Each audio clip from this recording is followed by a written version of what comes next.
శ్రీవారి బ్రహ్మోత్సవాల కోసం ఈ మాలలు ప్రత్యేకంగా తయారు చేస్తుంటారు. ఈ మాలల్లో పూలే కాదు, అరుదైన వేర్లు కూడా ఉంటాయని మాలలు కట్టే లావణ్య చెప్పారు. స్వామి వారికి ఇది దిష్టి తగలకుండా ఉండడానికి అనేది వాడతారు. సముద్రంలోనే దొరుకుతుంది, చాలా ఎక్స్పెన్సివ్ ఇది.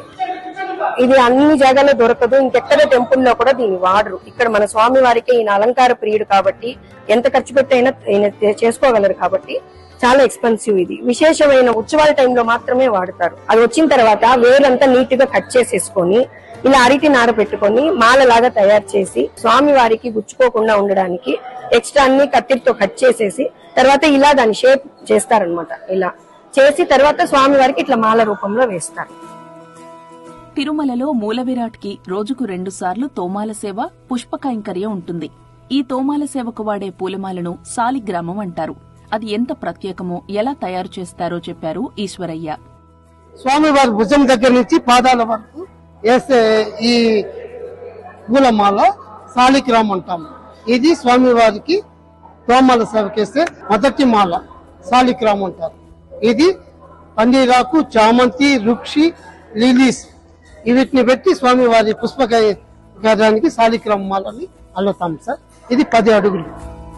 స్వామివారి మాలలకు ఉపయోగించే పువ్వులను దాతలిస్తారని, బెంగళూరు, చెన్నై, మధురై, సేలం లాంటి ప్రాంతాల నుంచి అవి తిరుమలకు వస్తాయని ఈశ్వరయ్య చెప్పారు. శిఖామణి అనే మరో ప్రత్యేక మాల గురించి కూడా ఆయన వివరించారు.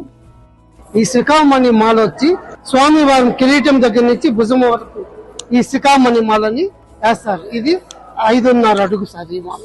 ఈ మాలకు రుక్షి, చామంతి, పన్నీరాకు, లిలీస్ ఇవి పెట్టి శిఖామణి మాలను తయారు చేస్తాము. ఇది స్వామివారికి రోజుకి 2 సార్లు తోమాల సేవ పుష్ప కైంకర్యం జరుగుతుంది. ఆ పుష్ప కైంకర్యానికి ఇవి స్వామివారికి వేస్తాము. సాలిగ్రామం, శిఖామణి పూలమాలలు వేసిన తరువాత వెంకటేశ్వరుడి విగ్రహానికి తగినట్లు మరో 5 మాలలు కూడా అలంకరిస్తారు. లక్ష్మీహారం, కంఠసర, శ్రీదేవి, భూదేవి, శంకు, చక్రం ఈ మాలలు ఇలా 5 మాలలు ఉంటాయి సార్. ప్రతిరోజు స్వామివారికి కళ్యాణోత్సవం జరుగుతుంది. అయ్యగారికి కళ్యాణోత్సవం మాల, అమ్మగారికి ఇలాంటి తాయారు బిట్లు 2 ఉంటాయి. ఇవి లక్ష్మీహారానికి 24 బిట్లు. ఈ చామంతి, రుక్షి, పన్నీరాకు, లిలీస్, రోజాలు ఈ 4-5 ఐటములు స్వామివారి కళ్యాణోత్సవం మాలకు వస్తుంది. బ్రహ్మోత్సవాల సమయంలో సాయంత్రం పూట స్వామివారు ఊరేగే ఒక్కో వాహనానికి భారీగా ఉండే ప్రత్యేక మాలలు సిద్ధం చేస్తామని టీటీడీ చెబుతోంది. ఈ ఫస్ట్ మొల్లలు లూస్ ఫ్లవర్స్ గా వస్తాయి, దాన్ని ఉట్టు రూపంగా కట్టుకుంటాము. కట్టుకున్న తర్వాత దాన్ని పెద్ద మాలగా 2 వ్యక్తులు వేస్తారు. ఉట్లు మాల అని అంటారు దీన్ని. దీంట్లో 3 రకాల పూలు, ఒకటి వచ్చి మొల్లలు, కనకాంబరము, ఇప్పుడు పన్నీరాకు కూడా యూజ్ చేస్తున్నారు. పన్నీరాకు కూడా లూజ్ గా వస్తుంది. ఆ ఆకుని జత చేసి నార ఉంటుంది, ఆ నారతో కట్టుకుంటారు. మొత్తం అరటి నారతోనే కడతారు. మొత్తం మాలంతా కూడా అరటి నారతోనే ఉంటుంది. కానీ లూజ్ పూలు ఉట్టు రూపంలో వస్తుంది. ఆ ఉట్టునే మళ్ళీ ఉట్లు మాలగా వేస్తారు దీన్ని. తిరుమలలో ఏడాదికి 10,000 మాలలు తయారు చేయిస్తుంది టీటీడీ. మూల విరాట్తో పాటు ఉప ఆలయాలకు రోజుకు 200 పూలమాలలు ఉపయోగిస్తారు. సంవత్సరానికి సుమారు 7,300 నంబర్ల మాలలు ఏర్పాటు చేస్తాము. వీటితో పాటు స్వామివారికి ప్రతి నెల మేజర్ ఉత్సవం ఒకటి ఉంటుంది. అట్లా 12 నెలలు కూడా ఉత్సవాలు ఉంటాయి. ఈ ఉత్సవాల సందర్భంగా అదనంగా సుమారు 700 నుంచి 800 నంబర్ల మాలలు ఏర్పాటు చేస్తాం. అంటే సుమారు ఒక 10,000 నంబర్ల మాలలను గత సంవత్సరం కూడా మనం ఏర్పాటు చేస్తున్నాం. వీటితో పాటు బ్రహ్మోత్సవాల సమయంలో వివిధ వాహనాలకు ఉదయం, సాయంత్రం ప్రత్యేక మాలలు అలంకరిస్తారు. ఈ వాహనాలకు కూడా సుమారు 50 వివిధ రకాల ఆకృతులతో అలాగే సైజులతో మాలలు ఏర్పాటు చేస్తాము. అంటే బ్రహ్మోత్సవం సందర్భంగా అదనంగా సుమారు 100 నంబర్ల మాలలు ఏర్పాటు చేస్తుంటాం. మనకు ప్రతినిత్యము స్వామివారికి 6 రకాల పుష్పాలు అలాగే 3 రకాల పత్రాలు వినియోగిస్తాము. ఈ అరుదైన ఉత్సవాలు సందర్భంగా సుమారు 12 రకాల సాంప్రదాయ పుష్పాలు అలాగే 6 రకాల సాంప్రదాయ పత్రాలు వినియోగిస్తాము. శ్రీవారి బ్రహ్మోత్సవాల్లో కొన్ని రకాల ప్రత్యేక పూలను వాడతామని టీటీడీ అధికారులు చెప్పారు. మనకి మామూలుగా బ్రహ్మోత్సవాల సందర్భంగా అలాగే రథసప్తమి, వైకుంఠ ఏకాదశి అరుదైన సందర్భాల్లో మనకి మగిలం పువ్వు అంటాము, పగడ పువ్వు అంటాము. అది 1 కేజీ సుమారు 2,000 రూపాయలు ఉంటుంది. అలాంటి పూలు కూడా మనం తీసుకొచ్చి స్వామివారి కైంకర్యం బాగా వినియోగిస్తాము. వీటితో పాటు కురువేరు అంటాము. కురువేరు కూడా మనకి సముద్రం పండిస్తారు. దాన్ని తీసుకొచ్చి స్వామికి దిష్టి తగలు కూడా వినియోగిస్తాము.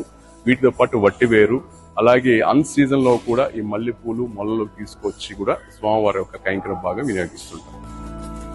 తిరుమలలో రోజుకు 300 కిలోల పువ్వులు, ఆకులు వినియోగిస్తారు. మొత్తంగా ఏడాదికి 250 టన్నుల పువ్వులు, 20 లక్షల కట్ ఫ్లవర్స్ తెప్పిస్తామని టీటీడీ చెబుతోంది. మనకి ప్రతినిత్యం ప్రతిరోజు సుమారు 300 కేజీల వివిధ రకాల పుష్పాల పత్రాలు వినియోగిస్తామంటూ. అంటే నెలకి సుమారు మనకు 15,000 నుంచి 18,000 కేజీలు వినియోగిస్తాము.